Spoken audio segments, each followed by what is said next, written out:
Elimika na Mahasin TV, pata kujua wema wa Uislamu.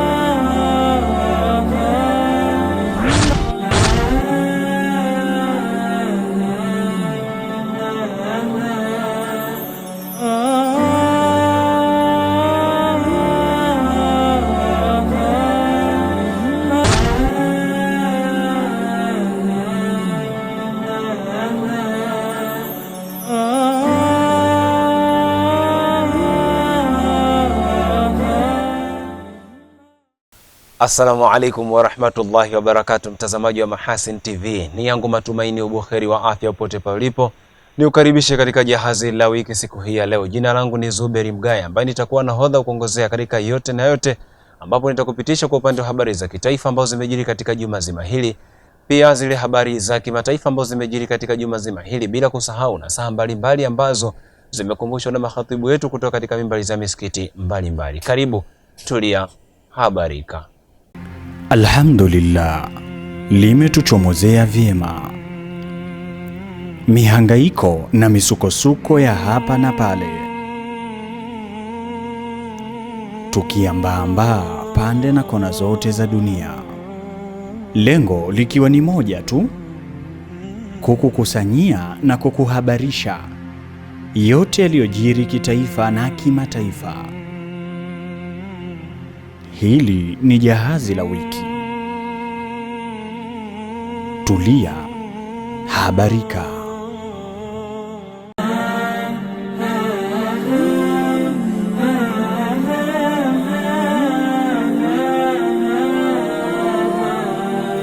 Naam, mtazamaji wa Mahasin TV, karibu. Tulianza jahazi la wiki siku hii ya leo tukianzia huko katika visiwa vya marashi ya karafuu na uchumi wa buluu huko Zanzibar. Rais wa Jamhuri ya Muungano wa Tanzania Daktari Samia Suluhu Hassan aliwataka wakazi wa Kizimkazi Zanzibar na maeneo ya jirani kuhakikisha wanatunza na kulinda miradi ya maendeleo inayotekelezwa kwa gharama kubwa ili endelee kuwanufaisha wananchi. Nuhu Kasim Stima anatuarifu zaidi. Rais Samia amesema miradi ya maji, kituo cha afya na kituo cha mafunzo ya amali iliyojengwa Kizimkazi ni miundombinu muhimu inayolenga kuboresha huduma na kuongeza fursa kwa wananchi. Amesisitiza kuwa wananchi wana wajibu wa kushirikiana na serikali katika kutunza miradi hiyo ili iwe endelevu na iendelee kutoa manufaa kwa jamii kwa muda mrefu. Kwa miaka mingi eneo hili la kwetu na kusini kwa ujumla tulikuwa tuna shida kubwa ya maji. Kwa hapa Kizimkazi, tangi lilijengwa mwaka 1974 ambalo baadaye liliacha kufanya kazi kwa sababu nyingi za kitaalamu. Niwaombe sana kuipenda, kuitunza na kuilinda miundombinu hii. Mesemwa hapa fedha nyingi imetumika, utaalamu mwingi umetumika hapa. Sasa tumetengenezewa tutunze, tusiharibu. Tutunze litufae leo na litufae kesho. Tunajua tulikotoka, tulikuwa na shida kubwa ya maji. Leo tumepata ufumbuzi wa maji. Tutunze miundombinu hii na tuwe walinzi sisi wenyewe kwa wenyewe, tulindane kuto kuharibu miundombinu hii. Aidha, Rais Samia Suluhu Hassan ameitaka wizara kuhakikisha maji hayo yanawafikia wananchi wa maeneo mengi zaidi kutokana na wingi wa maji yanayozalishwa. Na kwa uwezo wa tangi hili na chanzo cha maji, maji haya yaende mpaka Kibuteni, mpaka Mtende, kuwe hakuna tatizo la maji. Na ikibidi kama Makunduchi kuna upungufu, basi yatiririshwe yaende huko. Nilikuwa nanong'ona na naibu waziri wa maji hapa, akaniambia wanataka kufanya gridi ya maji ya wilaya ya Kusini. Wamesoma kwa wenzao, tangi moja litakaa mwanzo wa wilaya, tangi jengine mwisho wa wilaya. Nadhani shirikianeni kuhakikisha hilo linatokea, kwamba gridi ya wilaya inajengwa na hilo linatokea. Na ameniambia fedha zote tayari wanazo, kwa hiyo ni utekelezaji tu. Kwa hiyo kwa upande wa utaalamu, shirikianeni na wenzenu wawasaidie gridi ikamilike. Awali waziri wa maji Juma Aweso amesema chanzo kipya cha maji Kizimkazi kina uwezo wa kuzalisha hadi lita milioni 2.4 za maji kwa siku, wakati mahitaji ya eneo hilo yakikadiriwa kuwa 500,000 tu kwa siku. Chanzo chetu sasa hivi kina uhakika wa kuzalisha maji lita milioni 2.4, lakini mahitaji ya maji kwa hapa Kizimkazi ni lita 500,000. Lakini pia tumejenga tenki zaidi ya lita milioni 1. Nataka niwaambie ndugu zangu wana Kizimkazi, hakuna sababu, hakuna kisingizio chochote cha wananchi wa Kizimkazi na wawekezaji kuja kuwekeza hapa Kizimkazi. Hii ni kazi ambayo imefanywa na Rais Daktari Samia Suluhu Hassan. Na kweli nikiri nikiwa mkuu wa mkoa huu kwamba tulikuwa na changamoto ya maji. Lakini mama, umesikia kilio chetu na ndipo ukaelekeza tuweze kuletewa mradi huu mkubwa. Kwa hakika mama, tunakushukuru sana. Na wananchi hawa wameanza kuonja raha za maji yale tunayoyaona kwenye tangi lile kubwa. Naam, shukrani sana Nuhu Kasim Stima kwa masimulizi ya taarifa hiyo kutokea huko katika visiwa vya Marashi ya Karafuu na uchumi wa Bulo. Mtazamaji, tuelekee huko jijini Dar es Salaam ambapo umoja wa baraza la wakuu wa shule za Kiislamu TAHISCO kwa kushirikiana na umoja wa shule za msingi za Kiislamu TIPSO wamezindua mashindano ya kusoma na kuhifadhi Qur'an tukufu kwa wanafunzi wa shule za sekondari nchini. Rajabu Shaban Matuga anatuarifu zaidi. Kwa kawaida hapo awali umoja wa shule za msingi za Kiislamu TIPSO ulikuwa ukifanya mashindano ya kusoma na kuhifadhi Qur'ani tukufu kwa wanafunzi wa shule za msingi pekee. Kwa hiyo kulikuwa na discontinuation, yani kulikuwa na juhudi ambazo zilikuwa zinapotea hapa kwa vijana wanapokwenda sekondari, huwa tena hawaendelei na wala hakuna ufuatiliaji wa kujua wale vijana ambao kwa muda wote ambayo TIPSO na mashule waliinvesti katika swala la usomaji wa Qur'ani. Tumefanya kwa makusudi kwa sababu kulikuwa na kitu kinakosekana, muendelezo wa vijana wetu kutoka katika primary na hatimaye kuja sekondari wakiwa wana muendelezo wa kuhifadhi Qur'ani. Jambo hili pamoja na juhudi tulizofanya lilikuwa bado. Katika kuziba mwanya huo, TIPSO wanaunganisha nguvu na TAHISCO na hatimaye kuzindua mashindano ya kusoma na kuhifadhi Qur'ani tukufu kwa wanafunzi wa shule za sekondari wakianzia kwa mikoa ya Dar es Salaam na Pwani pekee. Hapo nyuma tumekuwa tukifanya mashindano haya katika ngazi ya shule. Kwa hiyo baada ya kuona kwamba wenzetu wa TIPSO ambao wao wamekuwa wakifanya zaidi ya miaka 5 hili zoezi, kusema kuna haja na sisi sasa kuwa na muendelezo wa jambo hili. Kwa hiyo tumeazimia mwaka huu biiznillah kufanya jambo hili kwa kuanzia mikoa ya Dar es Salaam na Pwani. Inshallah baada ya hapo tutaendelea ngazi ya nchi nzima. Lakini jambo hili ni muhimu pia kwa sababu tumesema Qur'an na science. Vijana wanatakiwa kuitafsiri Qur'ani kupitia mada zilizomo kwenye science. Watoto wa sekondari wana upana wa mada ambazo wataweza kuzipresenti kwa kuelezea Qur'ani ilisemaje kabla na wataalamu wa kisayansi wamesemaje. Kwa hiyo itawapa pia uono na ujuzi wa kujua kwamba elimu zote hizi zinatoka na Qur'ani na Qur'ani ilishaeleza elimu hizi tangu mwanzo. Mgeni rasmi katika hafla ya uzinduzi huo ni mmoja kati ya waasisi wa mashindano ya kuhifadhi Qur'ani tukufu, mwenyekiti wa jumuiya ya kuhifadhisha Qur'ani nchini, Sheikh Othman Adi Kaporo. Maadili yameporomoka sana na wale maadui ambao wanaopenda maadili yaharibike wanatumia juhudi tofauti katika kuangamiza maadili ya vijana wetu. Njia pekee ya kutunusuru sisi ni kuweka Qur'ani katika nyoyo ya vijana wetu. Tukiweka Qur'ani katika nyoyo, vifua vya vijana wetu, tukawafundisha maadili yaliyokuwepo ndani ya Qur'ani, hii itakuwa ndio kinga pekee ya kutufanya sisi tuweze kupata jamii iliyokuwa bora, jamii ambayo inayomfuata Mwenyezi Mungu na Mtume sallallahu alaihi wasallam.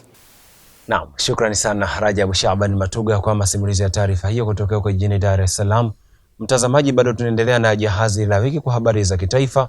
Hivi sasa turejee hapa mkoani Mwanza ambapo jeshi la polisi mkoa wa Mwanza linamshikilia dereva wa gari aina ya Scania kampuni ya Sidico Tanzania Limited lenye namba za usajili T885 ENK baada ya kusababisha ajali ya kumgonga mwanafunzi wa darasa la kwanza Prosper Yusuf Msafiri mwenye umri wa miaka 7 na kumsababishia kifo wakati akivuka barabara katika kijiji na kata ya Kisesa, tarafa Sanjo, wilayani Magu. Akithibitisha kutokea kwa ajali hiyo wakati akizungumza na waandishi wa habari, kamanda wa jeshi la polisi mkoa wa Mwanza, naibu kamishina wa jeshi la polisi DCP Willibrod Mutafungwa, ameelezea jinsi ajali hiyo ilivyotokea na kupelekea kifo cha mwanafunzi huyo. Kwa ikiendeshwa na dereva ambaye anaitwa Mdamu Masalu Nyarusila, ana umri wa miaka 40, kazi yake ni dereva na mkazi wa Bariadi. Gari hiyo lori ilimgonga mtembea kwa miguu aliyekuwa anavuka barabara kutoka upande wa kulia mwa barabara kwenda upande wa kushoto mwa barabara hiyo. Aliyegongwa anaitwa Prosper Yusuf Msafiri. Ni mtoto mwenye umri wa miaka 7 na ni mwanafunzi wa darasa la kwanza katika shule ya msingi iitwayo Wita na ni mkazi wa Kisesa. Ajali hiyo ilisababisha kifo cha mtoto huyo hapo kwenye eneo la ajali. Aidha, DCP Mutafungwa amesema baada ya tukio la ajali hiyo, vurugu na ghasia zilizuka kutoka kwa wananchi waliokuwepo katika maeneo hayo, ambapo jeshi la polisi lilifanikiwa kudhibiti vurugu hizo. Baada ya ajali hiyo, wananchi waliokuwepo eneo hilo walihamaki, wakapata hasira na hivyo kuamua kufunga barabara hiyo ili kuzuia shughuli za usafirishaji zisiendelee. Hata hivyo, wananchi hao waliendelea kufanya vurugu na kuweka matuta kwa kuweka mawe barabarani ili kuzuia magari yasipite.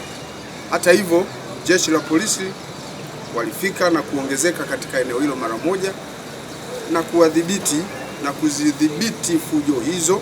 Baada ya kuwaelimisha, na wale waliokaidi walitawanywa kwa kutumia mabomu ya machozi. Akitoa wito kwa wananchi kuacha kujichukulia sheria mkononi pamoja na kuasisitiza madereva kuzingatia sheria za usalama barabarani, DCP Mutafungwa ameelezea hatua nyingine zilizochukuliwa na jeshi la polisi. Hata hivyo, jeshi la polisi katika mkoa wa Mwanza limechukua jitihada za kuwasiliana na mamlaka ya barabara, yani TANROADS, kuanza kufanya tathmini na kuona namna ya kuweka matuta kama ambavyo wananchi wameomba. Hatua nyingine ambazo zimechukuliwa na jeshi la polisi ni kukamata dereva wa gari hilo ambaye ameshikiliwa na jeshi la polisi, gari lililosababisha ajali, lakini pia kukagua eneo la ajali na hilo gari limezuiliwa kwa ajili ya hatua za kisheria. Jitihada za kuimarisha kilimo cha umwagiliaji mkoani Simiyu zimepata msukumo mpya baada ya vikundi vya kulima vya vijana na wanawake kukabidhiwa pampu za umwagiliaji 120 zenye thamani ya zaidi ya shilingi milioni 800, lengo likiwa kukabiliana na mabadiliko ya tabia nchi katika uzalishaji wa mazao ya biashara. Nuhu Kasim Stima anatuarifu zaidi. Akizungumza katika hafla ya uzinduzi wa zana za kisasa za kilimo cha umwagiliaji iliyofanyika wilayani Busega, mkuu wa mkoa wa Simiyu Anamringa Macha amesema jamii ni lazima kubadilika katika matumizi ya zana za kisasa za kilimo ili kuongeza tija ya uzalishaji katika nyakati zote. Sasa hivi ili maendeleo tuyapate, tunahitaji tuwe na kilimo ambacho hakitegemei kudra tu za mvua, hali ya mvua, lakini zinategemea vile vile umwagiliaji, na kwa tunakuwa na uhakika wa kutosha. Kilimo cha sasa hivi wote tunajua mabadiliko ya tabia nchi, mvua hazitabiriki, zinaweza zikanyesha kidogo, zikanyesha kwa wingi, na namna moja au nyingine tusipate mazao tulivyotarajia. Awali mhandisi wa umwagiliaji mkoa wa Simiyu, mhandisi Julius Lazaro, ameelezea idadi ya wanufaika wa mradi huo na jinsi uzalishaji wa mazao ya biashara yatakavyoongezeka kupitia mradi huo.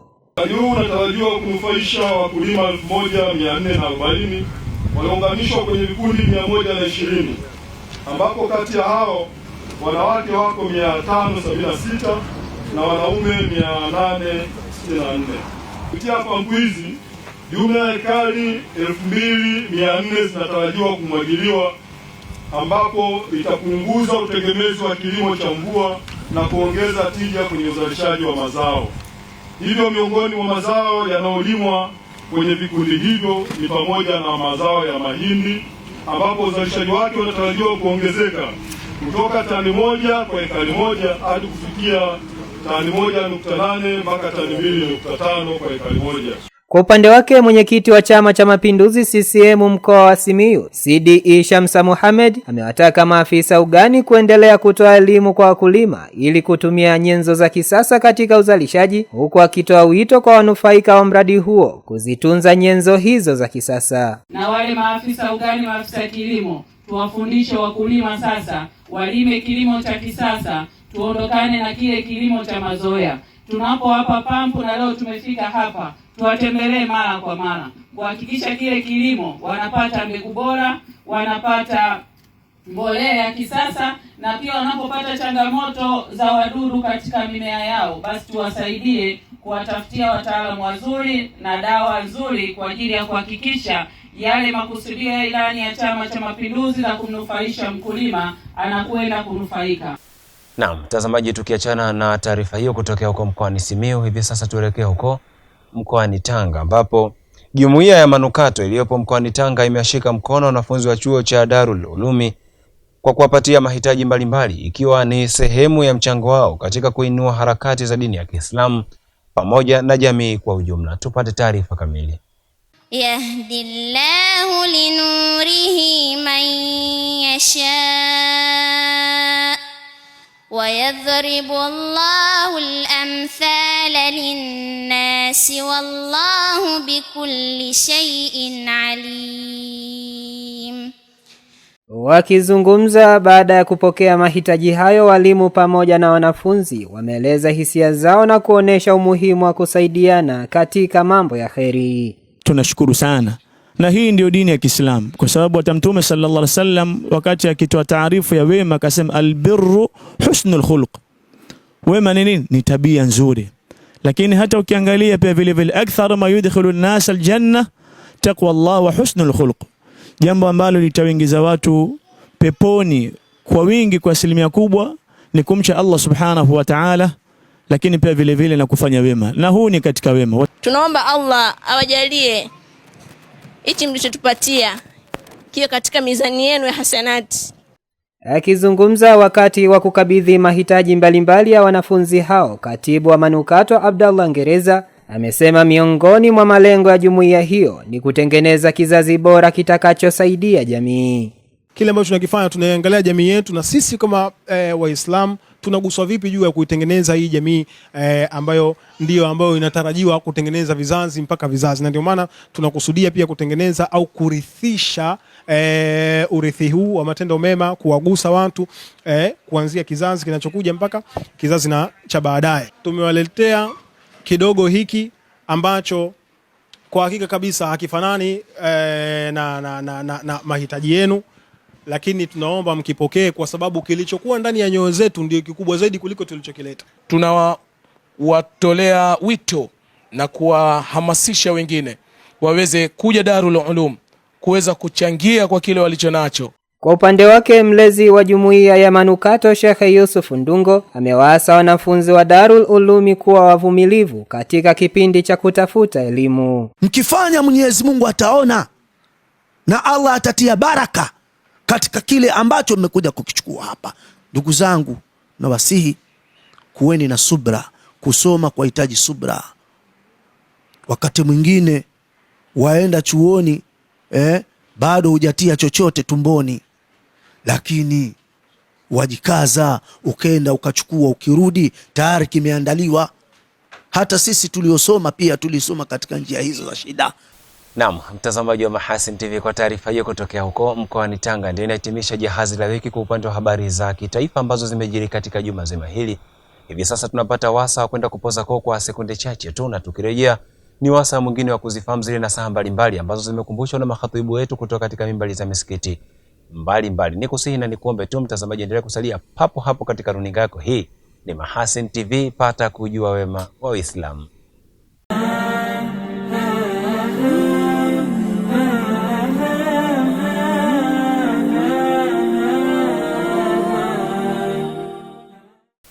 Naam, mtazamaji wa Mahasin TV, tumerejea kwa mara nyingine. Bado kipindi hewani ni jahazi la wiki, na nisiwe mchoyo wa fadhila kukupongeza wewe ambaye umeamua kusalia nami hapa katika jahazi la wiki. Na kwa wewe kama ndio kwanza unaungana nami, kipindi hewani ni jahazi la wiki, ambapo hivi sasa ni wasaa mwingine wa kuzifahamu zile nasaha mbalimbali ambazo zimekumbushwa na makhatibu wetu kutoka katika mimbari za misikiti mbalimbali. Ndugu zangu katika imani, udhaifu wa umma wa Kiislamu unasababishwa na mambo mengi. Tatizo sio wingi. The problem was not numbers. Tatizo sio namba, kwamba tuko wangapi. The problem is weakness, is our weakness. Tuko wadhaifu mno katika mambo mengi. Dini haiendi kwa sababu kuna watu specific wameshatajwa kwamba bila yule dini haiendi. Wewe mimi hainihusu. Hapana, dini ni ya wote na izza ni ya wote, na wote inatakiwa tushikamane ili tupate ule utukufu Allah aliyotuambia, inna ad-dina 'inda Allahi al-Islam. Thumma qala sallallahu alayhi wasallam, kisha mtume akasema, wala yaqdhifanna Allahu fi qulubikumul wahan, na Allah atawapeni ninyi waislamu kwenye nyoyo zenu kitu kinaitwa alwahan. Masahaba wakauliza, wa malwahanu ya Rasulullah, wahan ni kitu gani? Haya maneno yanazungumzwa karne 15 iliyopita kwamba zitatokea zama watu watapewa wahan. Mtume akasema, hubbu dunya wa karahi, watu wataipenda dunia mno na kuisahau akhera. Kwa hiyo Allah katika nyenzo aliyotupatia ili tujiingize katika nafasi hiyo, ametupa nyoyo, lakini lengo kuu tumpende Allah tabaraka wa taala. Uchunguze moyo wako, Allah ana nafasi asilimia ngapi katika moyo wako? Wa a'tana Allahu subhanahu wa ta'ala uqulan, Mwenyezi Mungu tabaraka wa ta'ala katupatia akili, linarifa alhaq. Akili hizi ili tufahamu ukweli, zitusaidie kufahamu ukweli. Asilimia ngapi akili yangu au akili yako imefanya mambo hayo? Umefahamu kheri kwa asilimia ngapi kutumia akili yako? Wa a'tana Allahu subhanahu wa ta'ala waqtan, Allah subhanahu jalla fi ula ametupatia wakati, japokuwa mwanadamu katika wakati huu ana mambo yake ya kimaisha ya kumuingizia kipato, lakini usisahau kwamba miongoni mwa matumizi mazuri ya wakati, linamlaahu bitaat, tujaze nyakati alizotupatia Allah kwa kumtii Mwenyezi Mungu subhanahu wa ta'ala. Usisahau dua ya Nabiullah Ibrahim. Nabiullah Ibrahim alikuwa akiwaombea watoto wake, akawaambia mtume, akawa anawaombea Hasan na Hussein, anawashika vichwa, alafu anawaambia, u'idhukuma bikalimati llahi tamma min kulli shaytanin wa hamma min kulli ainin lamma. Haya mambo tunatakikana wazazi tuyajue. Basi kama umeshindwa kuyasema kwa hivyo, basi hata Kiswahili umeshindwa kusema, Allah, hao watoto wangu walinde ya Rabbi, na vijicho na aini na usda za watu walinde, na mashaitani watoto wangu wakinge nao. Ewe Allah, kizazi changu kiwe kizazi chema, kihifadhi Qur'an. Sisi tunahangaika, tuna masekula, mtoto unamtafutia walimu wa hisabu, walimu wa sio wa Kiingereza, sio walimu wa science, sio walimu wa nani, lakini wewe kuna janibi unakosa. Mwalimu wa Qur'ani unamdharau, mwalimu wa hisabu anakuwa pale tena ndo anatamba, anakula sio shingapi kadhaa.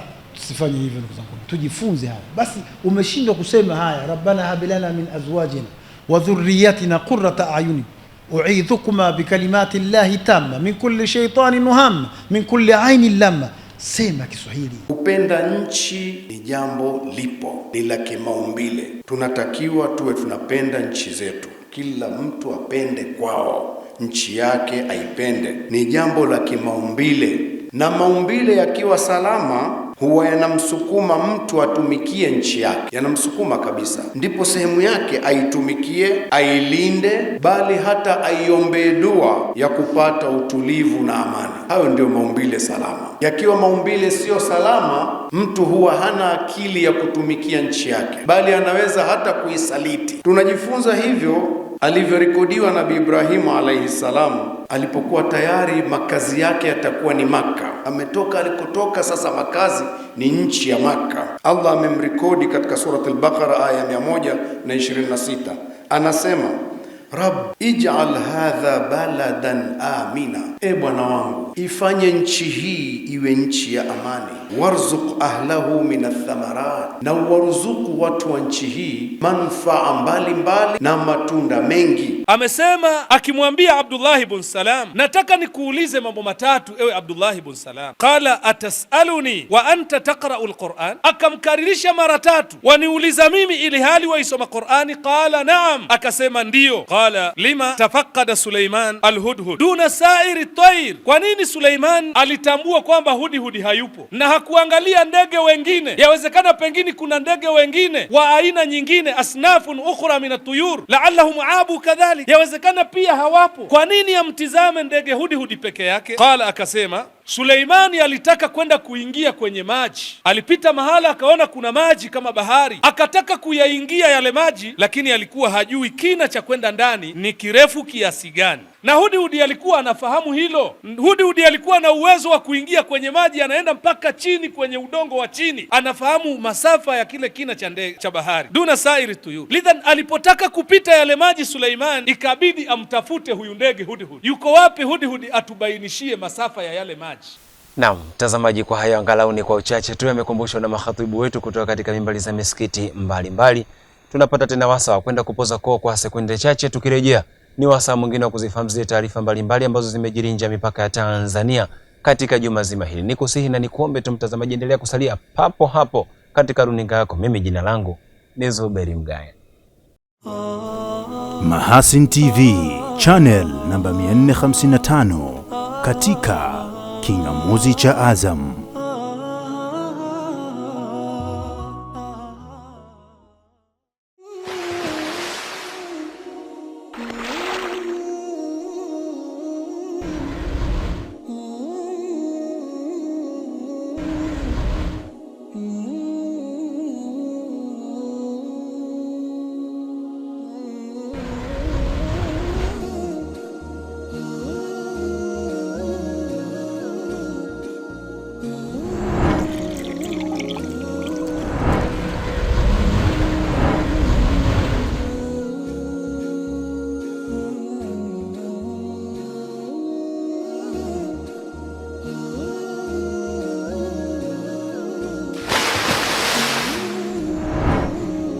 Kunywa maji safi na salama ya uhai.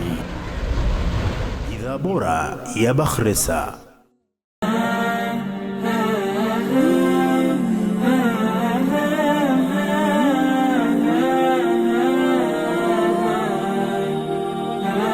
Naam, tumerejea kwa mara nyingine mtazamaji wa Mahasin TV. Bado kipindi hewani ni Jahazi la Wiki, ambapo hivi sasa ni wasaa mwingine wa kuzifahamu zile taarifa mbalimbali ambazo zimejiri nje ya mipaka ya Tanzania katika juma zima hili.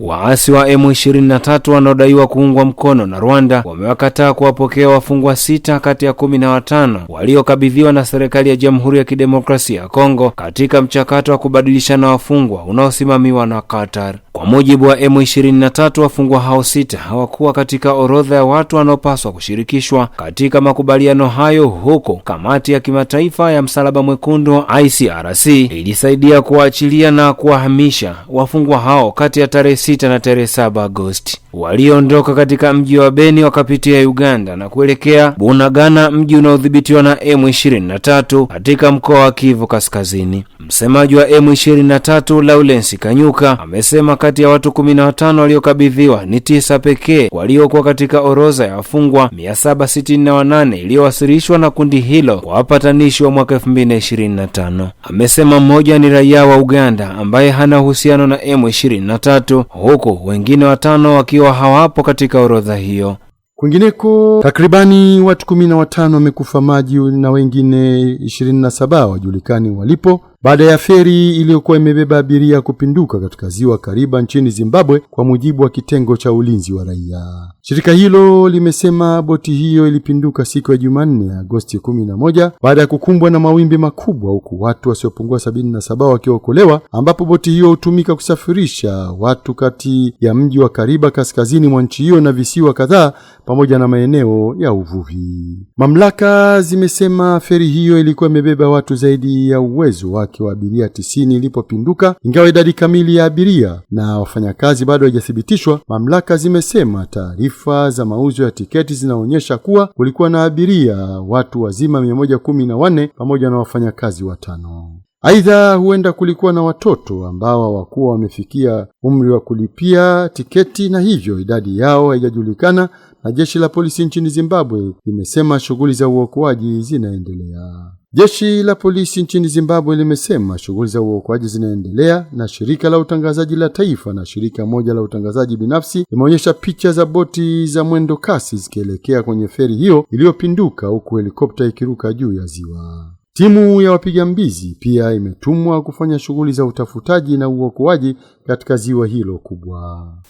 Naam, mpaka kufikia hapo mtazamaji wa Mahasin TV, mimi sina la ziada hapa katika jahazi la wiki, ambapo wakati wote ulikuwa na Zuberi Mgaya niliyekupitisha kwa upande wa habari za kitaifa ambazo zimejiri katika juma zima hili. Nikakupitisha pale kwenye nasaha mbalimbali ambazo zimekumbushwa na makhatibu wetu kutoka katika mimbar za misikiti mbalimbali. Tukahitimisha na hizo habari za kimataifa ambazo zimejiri katika juma zima hili. Tumehitimisha hivyo. Mimi nikutakie tu wakati mwema na utazamaji mwema pia vipindi mbalimbali kupitia channel nambari 455 katika kisimbuzi cha Azam TV, Mahasin TV. Pata kujua wema Waislamu, wabillahi tawfik. Assalamu alaikum wa rahmatullahi wa barakatuh. Asante na kwaheri kwa sasa.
Kunywa maji safi na salama ya uhai.